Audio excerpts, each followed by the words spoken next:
Morning guys, Ian here, aka Hura Mantra. Welcome to my channel and welcome to my day. I'm off on my travels again, and as usual when I'm driving I find I kind of tend to think and contemplate about things that are happening in my life or just concepts generally. And this morning I was thinking about happiness, and it came about as a result of some morning reading I was doing of the axiom that I think you find in Hermetic, Kabbalistic, Christian, Buddhist, Delphic, many spiritual traditions, and it's about self-knowledge, and it's a variation of man, know thyself, or to put a more modern slant on it, human, know thyself, because we don't want to leave the ladies out, do we? And what's the knowing of yourself about? And why would we want to know ourselves? And the more I thought about this, the more I realised is that really self-knowledge is the basis of happiness. And I have found that the more I've come to understand myself as I really am, my place in existence, I guess, myself in the fullness of what I am as a being, the happier I've become. And then it caused me to think about happiness and contentment. And I remember an expression that my mother always used to have. My mother was a very happy soul. She had a strong religious conviction, and she always used to say to me, love, want what you've got, be content with what you have. And I think there's a lot of wisdom in that, but I think that is not in itself the secret of happiness. So what has made me happy, and what even is happiness? I think there have been times in my life, okay, when I've seen happiness as being something external to myself, something that I had to go out and acquire in a way. I had to get it. And those things I've had to get to bring me happiness, also I thought, have been different things as I've grown and become more wise, hopefully, as I've got older. And I think the first thing that I thought happiness was having someone in my life. Now, the old saying, no man is an island, and I think, yeah, that's true, but some people are more islands than others. And ever since I can remember, from my youngest age, I've been what's called a loner. I've enjoyed my own company. In fact, more than that, I have needed lots of time on my own. And I found that, having to spend too much time in the crowd, I found it to be draining. I found it to be quite damaging to my sense of well-being. So yes, although I haven't been a party animal and a crowd animal, I suppose there was a time when I thought that I would be happy if I met the right person.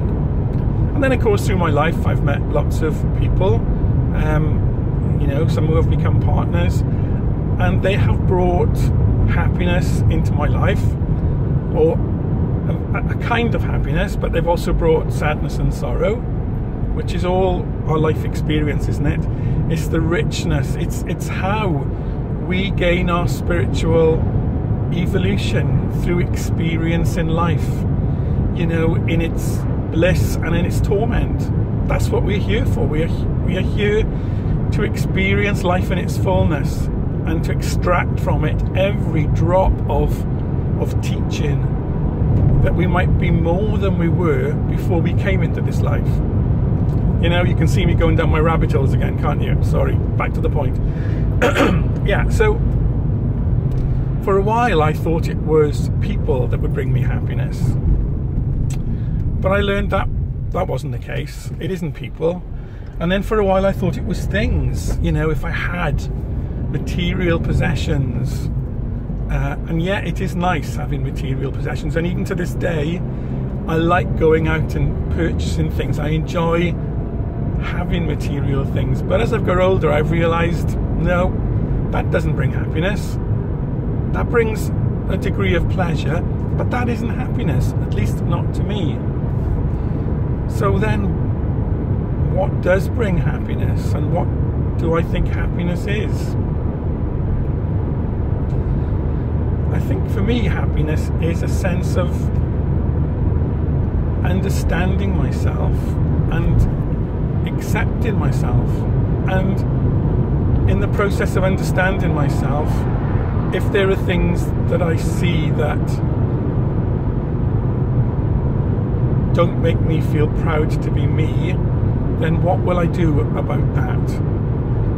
Will I try and change those things so that I am improving myself as I go through life? And it reminds me of something I read recently where it says about, people who study the mysteries and who consider themselves to be ritual, ceremonial magicians. And the working of magic really is just causing change in accordance with your will. It's not Harry Potter, zapping people with your wand. It is using the knowledge that you have to manipulate the forces and factors of existence to your will. And the first and foremost thing that you learn to manipulate and bring to order is the substance of yourself. That before you improve or try to improve anything around and about you, improve yourself. Use the raw material of your own being to practice your art. So yes, happiness, to get back to the point, yes, yet again, is about looking at myself, seeing the things that I am pleased with, seeing the things that I am not pleased with, and working on the not pleased bits, so that I can bring myself into more of a state of being that when I look at, gives me pleasure. Okay, so yeah, that's one aspect of happiness. And then the other aspect of happiness is knowing what works for you in life. Because very often we can be driven to try and be what we think society expects us to be. And the primary example of that I see around me is people in the rat race of having to have, the latest car or the poshest house, or constantly having to improve their material wherewithal. And if that gives them pleasure, I'm not rubbishing that. But I know from talking to people that sometimes they do it because they think that it is expected of them. To them, it is their sign of success. And from that success, it gives them their sense of worth.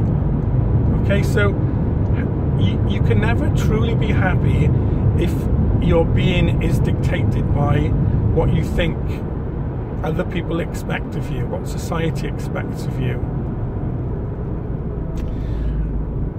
And then, of course, it leads me on to relationships, which are a bit of a hot topic for me at the moment, because as I mentioned in one of my previous videos, I've recently separated with a partner after a 6-year relationship. And while I'm certainly not rubbish in relationships, because they can be rich and full and wonderful, I think that being happy is about looking at what is it that you expect from your relationship, and what is it that you can bring to a relationship. And if you're expecting another person to fill all the gaps of your unhappiness, then that isn't wisdom to me, because again, you're placing the source of your happiness external to yourself, and that can never be. Because if you do that, you're at the wish and whim of that which happens around and about you. You can be happy today, and tomorrow your happiness can be taken away like that. No, true happiness sits within. It starts inside. And all of the other things add to that happiness. Okay, they can enhance it by their presence, but they don't detract from your fundamental happiness by their absence. So yeah, and it's so easy for me to say this. I'm listening to myself and thinking, you know, man, you're just tripping this off your tongue as if it's so easy. And it isn't easy, because it is truth to the degree that you realize and understand it and integrate it into your existence. But I have found that the more that I do understand these things, the happier I am. The more that I understand that my happiness comes from me, comes from within me, and how I experience myself and my world, the happier that I am. Yes. So what is it that I'm saying then about happiness? So to gather my thoughts together, I guess, as much for my own benefit as anyone else's, and speaking from my own experience, because at the end of the day, that's the only experience I can speak from, what I have found my own discovery to be, is this, that my happiness, the happiness that stays at a constant, comes from knowing myself. And the more that I know myself, the happier that I feel I am. Because in understanding myself, I know what works for me and what doesn't work for me. And so the happiness is generated and sustained internally rather than externally. For me to know also the difference between happiness and pleasure, and happiness and contentment. And pleasure is often mistaken for happiness. And pleasure is a kind of a, you know, it's more of a wave. I don't think we stay at a constant state of pleasure. And knowing as well that I can't base my happiness on other people. They can enhance the happiness that I already have, but they can't give me that happiness. Neither can things, because they just bring pleasure. And yeah, and knowing what works for me and what doesn't work for me, and not being constrained to be those things that I'm not because of the expectations of others. Now, that's not to say, you know, that you abandon your duty and that you don't do things that sometimes you'd rather not do. That's different. But I'm just saying, living your life, not living your life and not being a person that you're not because of the expectations of others. And so far, you know, as I gather wisdom, as I pass through my life here on 3D planet Earth, I feel I am becoming happier because I am knowing myself more. I'm experiencing myself more fully, both as a human being and as a spiritual being. And though I can't control what events life throws at me, and although I can't know what hardships life might bring, hopefully if I've got my inner happiness strong and fixed, then that helps me, doesn't it, to deal with the things that life brings my way. And the good things in life are on top of that, the icing on the cake with the cherry. And the bad things in life, the challenges, are things that I have to move through and deal with and hopefully conquer and grow stronger as a result of. But my happiness with and in myself has a better chance of staying the same. So anyway, that's my ramblings for today.